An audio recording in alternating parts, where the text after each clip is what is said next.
Thank you very much for joining me. In the year 2025, one might have hoped that the global community would be working together to address the existential threat of climate change, working to prevent future pandemics, working to address the massive levels of income and wealth inequality that exist, working to improve the standard of living of struggling people all over the world. But tragically, that is not where we are today. Quite the contrary. Instead of addressing the major crises that we face, the world is now looking at the terrible war in Ukraine, started by Putin, which has taken hundreds of thousands of lives over the last 3 years. We are looking at the horrific war in Gaza, where, as we speak, thousands of Palestinian children are facing starvation due to Israel's inhumane and illegal war policies.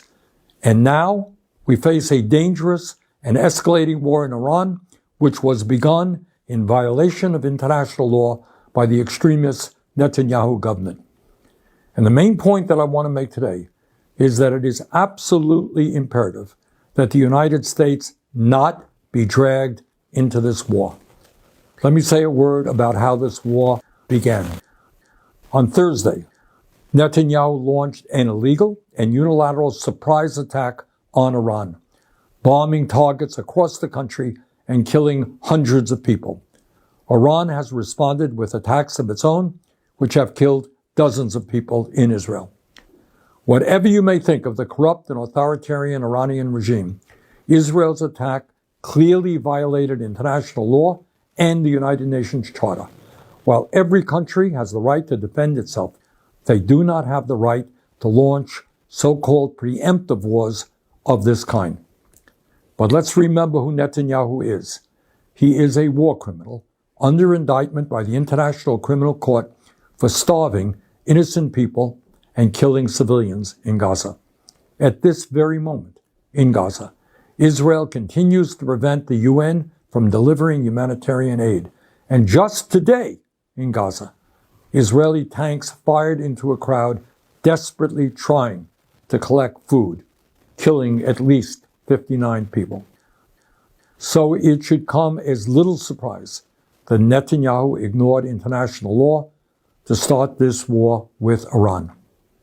But Netanyahu's decision to strike also directly contravened the express wishes of the United States, which was seeking a diplomatic resolution to the long-standing tensions around Iran's nuclear program. In recent months, the United States has held 5 rounds of negotiations with Iran to resolve these long-standing concerns. Let me repeat. In recent months, the United States has held 5 rounds of negotiations with Iran to resolve these long-standing concerns. A 6th round of talks was planned for Sunday, but Netanyahu chose instead to start this war. So let's be clear. Israel's attack was specifically designed to sabotage American diplomatic efforts. In fact, in its first round of strikes, Israel assassinated the man overseeing Iran's nuclear negotiating team. And let's also remember that U.S. intelligence has never indicated that Iran has made the decision to build a nuclear weapon. Just a few months ago, Trump's own director of national intelligence, Tulsi Gabbard, testified to Congress that, quote, the intelligence community continues to assess that Iran is not building a nuclear weapon, end of quote. But Netanyahu chose to attack, crippling diplomatic efforts and risking a full-blown regional war. He is now openly talking about regime change in Iran and threatening to kill the political leadership of that country without any thought to the chaos that might ensue.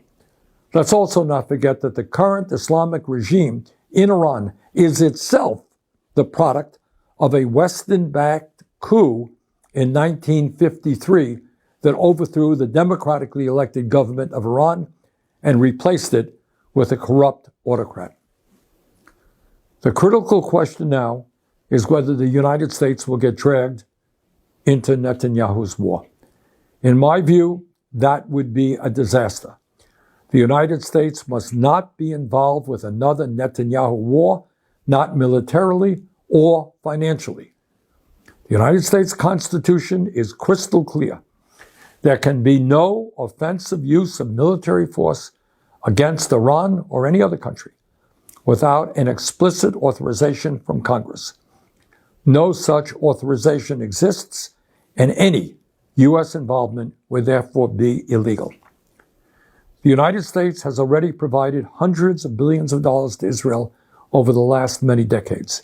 Last year alone, U.S. taxpayers provided more than $22 billion in military aid to Israel. Meanwhile, while providing massive aid to Israel, we have Americans sleeping out on the street, unable to afford health care or other basic necessities. Enough is enough. President Trump ran as a supposed peace candidate. In his inaugural address, he said, and I quote, "My proudest legacy will be that of a peacemaker and unifier. That's what I want to be, a peacemaker and a unifier," end quote. Very fine words. Trump should remember them today. Supporting Netanyahu's war against Iran would be a catastrophic mistake. Instead of going to war, Trump must work with the international community to rein in Netanyahu and urgently push for a diplomatic solution. Netanyahu's illegal attack has made the world a more dangerous place.